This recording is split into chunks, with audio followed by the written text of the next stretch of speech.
తాజాగా open AI company వాళ్ళు చాట్‌జీపీటీలో కొన్ని అప్డేట్స్ అయితే తీసుకొచ్చారనమాట. అందులో రీజన్ అనే ఒక ట్యాబ్‌ని కూడా తీసుకొచ్చారు.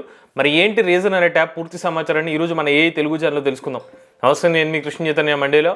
మీరు చూస్తున్నారు AI Telugu. AI Telugu beginner course 9th batch ఫిబ్రవరి 15వ తారీఖున స్టార్ట్ అవుతుంది. టైమింగ్ సాయంత్రం 6:30 నుండి 7:30 వరకు. మన ఏఐ తెలుగు ఛానల్ బిగినర్ కోర్సులో ప్రతి వారం డౌట్ సెషన్స్ తో పాటుగా రికార్డింగ్ క్లాస్ కూడా ఆఫర్ చేస్తున్నాం. ఇంట్రెస్ట్ ఉంటే ఏఐ తెలుగు బిగినర్ కోర్సులో జాయిన్ అవుతాం అనుకుంటే స్క్రీన్ పై కనిపించే నెంబర్కి వాట్సాప్ చేయండి. Taking only limited seats, late చేయకుండా రిజిస్టర్ చేసుకోండి. సో మీరు ఒకసారి చాట్‌జీపీటీని ఓపెన్ చేస్తే కనుక ఇనిషియల్గా ఇక్కడ రీజన్ అనే ఒక ట్యాబ్ అయితే ఉంటుందన్నమాట.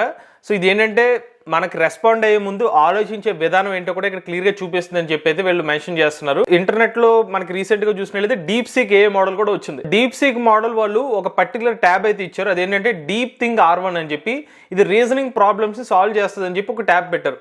ఎప్పుడైతే మనకి డీప్ సీక్ ఏ మోడల్ వచ్చిందో చాలా మంది యూజర్స్ డీప్ సీక్ చాలా ఎఫిషియెంట్ గా పనిచేస్తుంది, చాట్‌జీపీటీ కన్నా బెటర్ అనే కోణంలో చాలా వార్తలు అయితే వచ్చినాయి. సో ఎప్పుడైతే ఈ పర్టికులర్ న్యూస్ స్ప్రెడ్ అవుతుందో దానికి సరిదిద్దు చర్యల కింద చాట్‌జీపీటీనే ఈ కొత్త రీజన్ ట్యాబ్ ని ఓపెన్ చేశారా అనే వాదన కూడా వినిపిస్తుంది. అది 100% కరెక్ట్ అని కూడా చెప్పడానికి లేదు. కారణం ఏంటంటే ఆల్రెడీ చాట్‌జీపీటీ 4o వేరియంటే చాలా డీప్ రీజనింగ్ క్యాపబిలిటీస్ తో డెవలప్ చేసిన మోడల్ అనమాట. బట్ మోస్ట్లీ ఏంటంటే సరే ఆ పర్టికులర్ క్వశ్చన్ కూడా అరైజ్ అవ్వకుండా మనం కూడా ఈ రీజనింగ్ పాయింట్ లో కూడా మనం చేయగలుగుతా అనే పాయింట్ లో ఇది పెట్టారా అనే ఒక ఆలోచనలో కూడా ఆ కోణంలో కూడా కస్టమర్స్ అనేది ఆలోచిస్తున్నారు. బట్ ఏదైనప్పటికీ ఆ రీజనింగ్ ట్యాబ్ వల్ల ఉపయోగం ఏంటి ఇప్పుడు క్లారిటీగా మనం తెలుసుకుందాం. సో మీరు చాట్‌జీపీటీని ఓపెన్ చేసిన తర్వాత మీరు స్పెసిఫిక్ గా ఈ పర్టికులర్ మోడల్ ఎలా వర్క్ చేస్తుంది, రీజనింగ్ ప్రాబ్లమ్స్ ఎలా సాల్వ్ చేస్తారు అంటే కొంచెం బాగా ఆలోచించేస్తారు కదా, అటువంటిది రీజనింగ్ ట్యాబ్ అని మనం ఊహించుకోవాలన్నమాట. ఇప్పుడు ఈ రీజన్ ట్యాబ్ ని మనం వాడాలంటే రీజన్ మీద క్లిక్ చేయండి, సెలెక్ట్ చేసుకోండి. ఆ తర్వాత మీరు ఏమైనా కాంప్లెక్స్ ప్రాబ్లం ఇద్దాం అనుకుంటున్నారో ఆ ప్రాబ్లమ్ అయితే పేస్ట్ చేయండి, మీరు అడగాల్సిన క్వశ్చన్. దాని తర్వాత అయితే ప్రెస్ చేయండి. ఇప్పుడు ఏం చేస్తుందంటే రీజనింగ్ చేస్తుంది. మనం అడిగిన క్వశ్చన్ కి రీజనింగ్ చేసి దానికి ఆన్సర్ ఇస్తుంది అనమాట. నేను అడిగిన క్వశ్చన్ ఏంటంటే ఒక బిజినెస్ సంబంధించి బడ్జెట్ అయితే ఉంది, ఆ బడ్జెట్ తక్కువ బడ్జెట్ ఉంది, అది మార్కెటింగ్ కి వాడాలా ప్రోడక్ట్ డెవలప్మెంట్ కి వాడాలని చెప్పి క్వశ్చన్ అడిగితే దానికి ఇస్తున్న ఆన్సర్స్ అనమాట. మీరు ఫస్ట్ ఇలాగ ఒక 6-7 పారామీటర్స్ ఇచ్చి మీరు ఈ పారామీటర్స్ అన్ని చెక్ చేసుకున్న తర్వాత దానికి తగ్గట్టుగా మీరు డెసిషన్ తీసుకొని తప్పిస్తే ఇమీడియట్ గా డెసిషన్ తీసుకోవడం కుదరదని చెప్పి ఒక డీటెయిల్డ్ అనాలిసిస్ తో మనకి ఆన్సర్ అయితే ఇచ్చింది. ఇప్పుడు ఇలాంటిది క్వశ్చన్ నేను ఇంకోటి కూడా అడిగి చూపిస్తాను. మన చిన్నప్పుడు మనకి యాప్టిట్యూడ్ క్వశ్చన్స్ లో వచ్చేదన్నమాట. ఇది 2, 4, 8, 16 తర్వాత ఏమొస్తుందంటే ఇంటూ 2 అయితే 4, 4 into 2 అయితే 8, 8 into 16 నెక్స్ట్ 32 రావాలి.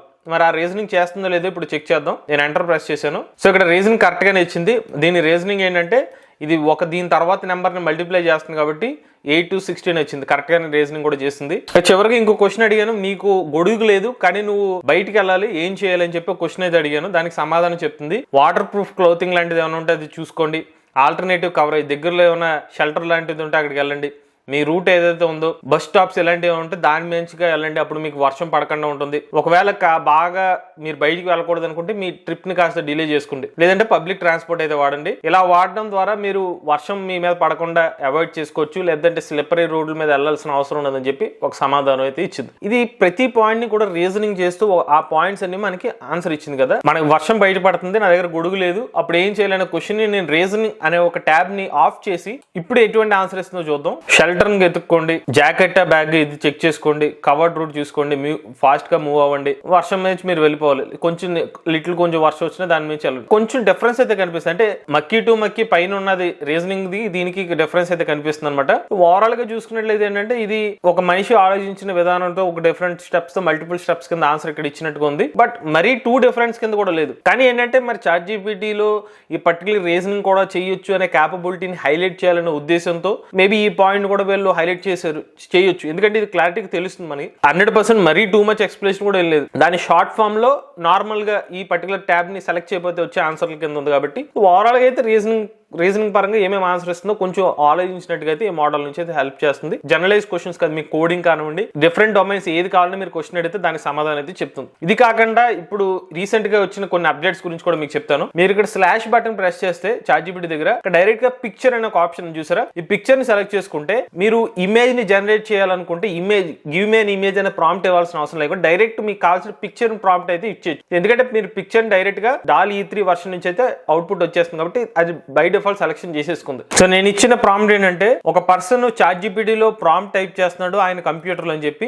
దానికి ఇమేజ్ జనరేట్ చేస్తున్నా చూద్దాం. సో నేను డైరెక్ట్ పిక్చర్ ని సెలెక్ట్ చేశాను కాబట్టి ఇమేజెస్ ని డైరెక్ట్ గా జనరేట్ చేస్తుంది ఇక్కడ నుంచి ఈ ప్రాంప్ట్ లో. మనకి ChatGPT యూజర్ ఇంటర్ఫేస్ ఇచ్చి ఇక్కడ క్వశ్చన్ అడుగుతున్న ఒక పర్సన్ ఒక ప్రాంప్ట్ టైప్ చేస్తున్నట్టు వస్తుంది, బట్ క్లారిటీ లేదు. కానీ ఓవరాల్ గా ఆబ్జెక్టివ్ ఏదైతే మనకు ఒక పర్సన్ కంప్యూటర్ లో ChatGPT ని ఓపెన్ చేసి టైప్ చేస్తున్నారు అనేది అయితే కన్వే అవుతుంది అనమాట. ఇలాగ మీరు ఇమేజెస్ ని జనరేట్ చేయాలనుకుంటే ఇక మీదట టెక్స్ట్ లో ఇచ్చి మీరు అలానే ఇమేజ్ జనరేట్ చేయాల్సిన అవసరం లేకుండా మీరు స్లాష్ టైప్ చేసి స్లాష్ అని టైప్ చేస్తే చాలు ఇక్కడ పిక్చర్ అనేది చూపిస్తుంది. దాన్ని సెలెక్ట్ చేసుకుని మీకు కావాల్సిన ఇమేజ్ అయితే సెలెక్ట్ చేసుకోవచ్చు. అంతేకాదు మరొక అప్డేట్ ఏంటంటే క్యాన్వాస్ అనే ఒక ఫీచర్ కూడా వచ్చింది అనమాట. ఈ క్యాన్వాస్ ఫీచర్ ఏంటంటే మీకు కావాల్సిన ఇన్ కేస్ HTML కోడ్ లేదా నాకు వెబ్సైట్ కావాలి, దాన్ని మీరు డైరెక్ట్ గా ప్రివ్యూ చూడాలంటే క్యాన్వాస్ అనేది హెల్ప్ చేస్తుంది. నేను సింపుల్ గా చిన్న ఐడియాని ఇక్కడ ఎగ్జిక్యూట్ చేసి చూపిస్తాను. నాకు ఒక వెబ్సైట్ కావాలి, నేను క్లాతింగ్ సంబంధించిన ఆన్లైన్ బిజినెస్ స్టార్ట్ చేశాను, దానికి ఒక వెబ్సైట్ ఇవ్వమని చెప్పి నేను క్యాన్వాస్ ఆప్షన్ సెలెక్ట్ చేసుకుని ఎంటర్ ప్రెస్ చేశాను. ఇప్పుడు దీనికి ఏం అవుట్పుట్ వస్తుందో చెక్ చేద్దాం.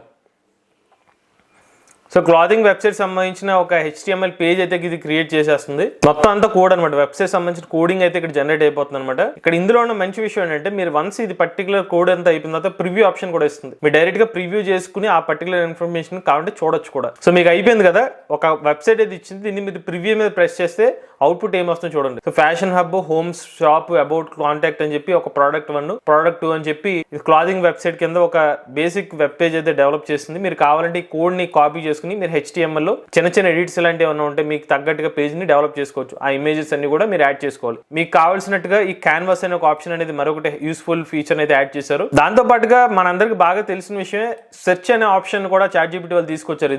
దీని వల్ల ఏంటంటే లేటెస్ట్ ఇన్ఫర్మేషన్ అయితే మీరు ఇక్కడ నుంచి గ్యాదర్ చేయొచ్చు. నేను ఛాంపియన్స్ ట్రోఫీ 2025 సంబంధించిన షెడ్యూల్ ఏమని చెప్పి ఒక ప్రాంప్ట్ అయితే ఇచ్చాను. దీనికి ఏం రెస్పాన్స్ ఇస్తుందో చూద్దాం. సో ఛాంపియన్ ట్రోఫీ వచ్చి ఫిబ్రవరి 19 నుంచి మార్చి 9వ తారీఖు వరకు ఉంటుందని చెప్తున్నారు. గ్రూప్ ఏలో Pakistan, India, New Zealand, Bangladesh, group below south Africa, Australia, Afghanistan, England ఉన్నాయి. దానికి సంబంధించిన మ్యాచెస్, దానికి సంబంధించిన వెన్యూ డీటెయిల్స్ కూడా మనకి క్లియర్ గా షెడ్యూల్ అయితే వేసి ఇచ్చేస్తుంది అనమాట. అంతేకాదు ఇది ఏ రెఫరెన్స్ వెబ్సైట్స్ కూడా ఇక్కడ సోర్సెస్ క్లియర్ గా చూపిస్తుంది. వెబ్ ఆప్షన్, సెర్చ్ ఆప్షన్ మనం సెలెక్ట్ చేసుకుంటే కనుక ఇంటర్నెట్ ని కనెక్ట్ చేసుకుని దానికి సంబంధించిన లేటెస్ట్ ఇన్ఫర్మేషన్ అనేది ChatGPT మనకు ప్రొవైడ్ చేస్తుంది. జస్ట్ ఇక్కడ టచ్ చేస్తే దానికి సంబంధించిన ఇన్ఫర్మేషన్ అయితే వచ్చేస్తుంది. ఇది మేజర్ గా ChatGPT లో రీసెంట్ గా వచ్చిన అప్డేట్స్ అనమాట. ఇక రీజనింగ్ పాయింట్ ఆఫ్ వ్యూ లో మాట్లాడుకుంటే మాత్రం మరి టూ మచ్ అయితే మనకి ఎక్స్పెక్ట్ చేయాల్సిన అవసరం లేదు. ఎందుకంటే ChatGPT ని ఎవరైతే ఫస్ట్ నుంచి వాడుతున్నారో ChatGPTకి ఉన్న రీజనింగ్ క్యాపబిలిటీస్ ఏంటో వాళ్ళకి అవగాహన ఉంది. సో ఇది కొంచెం డీప్ గానే ఆలోచించి సమాధానాలు చెప్తుంది. నువ్వు థింక్ లైక్ ఒకవేళ పలానా ఒక టూర్ ప్లానర్ అయితే ఒక టూరిజం కంపెనీ కింద ఆలోచించి టూర్ ప్లాన్ చేయి, ఇలా ఒక ఎక్స్పర్ట్ కింద ఆలోచించమంటే రీజనింగ్ కింద డీప్ గా ఆలోచించి చెప్తుంది. బట్ ఇదేంటంటే వీళ్ళు స్పెసిఫిక్ గా ఒక ట్యాబ్ అయితే తీసుకొచ్చారనమాట. టూ మచ్ డిఫరెన్స్ అయితే మనం అయితే ఎక్స్పెక్ట్ చేయాల్సిన అవసరం లేదు ChatGPT. ఎందుకంటే ఇంతకు ముందు వాడిన వాళ్ళు దీని క్యాపబిలిటీస్ ఏంటో తెలిసిన వాళ్ళకి అయితే ఇది కొత్తగా ఏమీ అనిపించకపోవచ్చు. But just explanation step by step మాత్రమే మనకి ChatGPT లో అయితే ఆఫర్ చేస్తున్నారు. ఇది ఓవరాల్ గా ChatGPT లో వచ్చిన రీసెంట్ అప్డేట్స్ అండి. ఇటువంటి లేటెస్ట్ చేయడానికి కోసం ఏ తెలుగు ఛానల్ సబ్స్క్రైబ్ చేసుకోండి.